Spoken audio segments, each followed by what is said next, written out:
Mr. Men, Roger Hargreaves. Adventure under the sea. Little Miss Dotty had been to the shops, and she had brought something, which is all quite normal, but what she had bought was far from normal. She had bought a submarine. And why had she bought a submarine? Well, that was the question Mr. Happy asked when he went round for tea. "I don't know," admitted little Miss Dotty, with a shrug of her shoulders.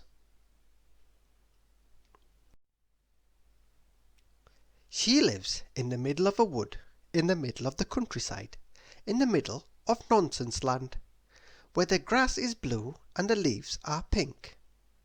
It is a very long way from the sea, and she had brought a submarine, Dotty by name and Dotty by nature.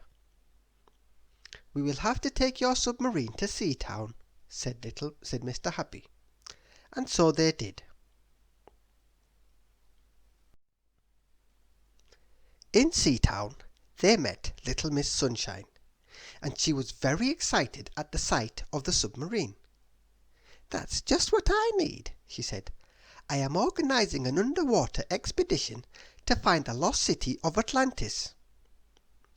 "I'm always losing things," said little Miss Dotty, "but I have never lost a city. We will help you find it." They put together a crew and went to sea. "Help! We're sinking!" cried little Miss Dotty, as the submarine dived under the waves.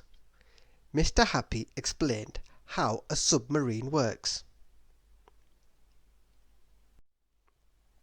"So," said little Miss Dotty, "which way to Atlantis?" "It's a lost city," said little Miss Sunshine. "And," said little Miss Dotty, "well, it wouldn't be lost if we knew where it was," explained little Miss Sunshine. "Maybe we will find a mermaid," said little Miss Dotty. "Don't be silly," laughed little Miss Sunshine. "Mermaids aren't real." On their search to find Atlantis, they went swimming in the reef. All the brightly coloured coral was very beautiful. "It's so pretty. It's like an underwater garden," said little Miss Fickle. "Or maybe a shop full of sweets.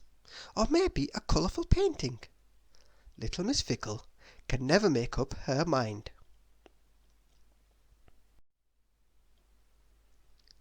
In amongst the coral were lots of different fish. There were big fish like Mr. Greedy.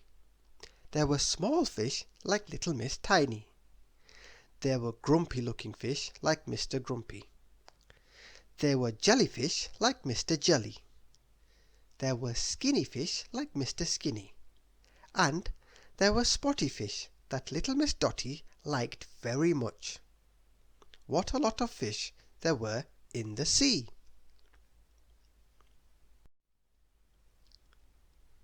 "That's an electric eel," pointed out Mr. Happy. "Don't touch it," he cried. But it was too late. Poor Mr. Greedy had been zapped. "Now I know what a fried fish feels like," said Mr. Greedy, shakily, once they had brought him safely back on board the submarine. Their search for Atlantis took them to the bottom of the ocean. The deeper the submarine dived, the darker it became, until it was pitch black on the ocean floor. But even this deep down, there were fish to find. Very strange-looking fish. "They look like aliens from outer space," said Mr. Happy. The fish even had their own lights. They glowed in the dark.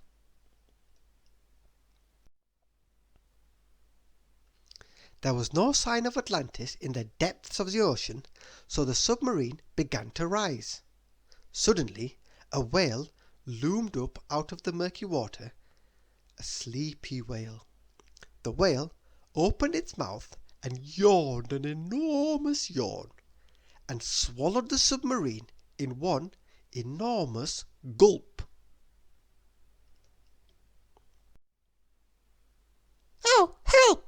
squeaked Mr. Jelly. They were inside the whale. "Oh, help!" shrieked Mr. Jelly, much louder this time. "We've been swallowed by a whale! Oh my! Oh gosh! We'll never get out! It's a calamity! How will we ever escape?" But nobody in the submarine had an answer. Submarines are not something that whales normally eat, and it quite disagreed with this particular whale. The whale's stomach rumbled, an even bigger rumble than an empty Mr. Greedy's tummy. The submarine had given the whale indigestion. The whale burped an almighty great burp, a burp that echoed around the ocean. Burp! And, as if it had been fired from a cannon, the submarine shot right back out of the whale's mouth.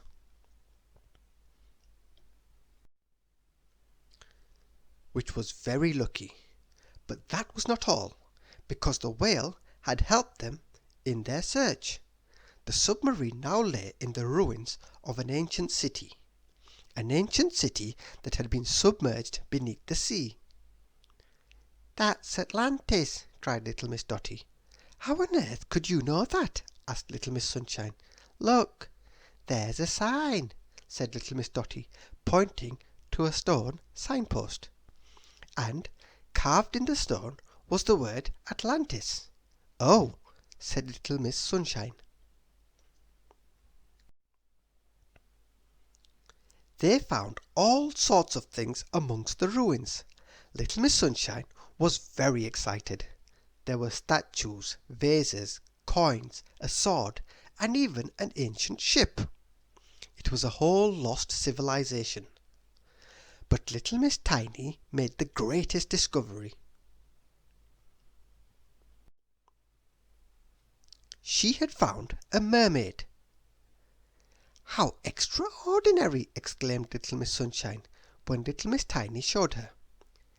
"Well, I never!" cried Mr. Happy. "I can't believe my eyes!" declared Mr. Greedy. "I told you we might see a mermaid," said Little Miss Dotty, and she had been right, which is something that does not happen very often to Little Miss Dotty. "What a successful trip!" declared Little Miss Sunshine. "Yes, it was," agreed Mr. Happy, raising the periscope to see where they were. And there was Seatown. Once they had docked, they went into the Quayside Tavern and celebrated their success with fish and chips. "So, you discovered Atlantis and found a mermaid," said an old fisherman sitting beside the fire. "That sounds like a very fishy tale." Did you know? You might not find Atlantis or a mermaid, but there are lots of strange and magnificent creatures to discover under the sea. Some jellyfish are as small as a pin, and some are as big as a person. Mr. Jelly would definitely wobble like a jelly if he met one that size. It's no surprise that Mr. Greedy was shaky after being zapped by an electric eel, as its shock can knock a horse off its feet. Whales are the largest animal in the world, but their throats are only the size of a small plate, so the biggest thing they can swallow is a grapefruit, not a submarine carrying the Mr. Men. You need to beware of the anglerfish, as its light is used to attract its prey, so it can suck them in its huge mouth. Good job the Mr. Men were inside a submarine. Thank you for listening.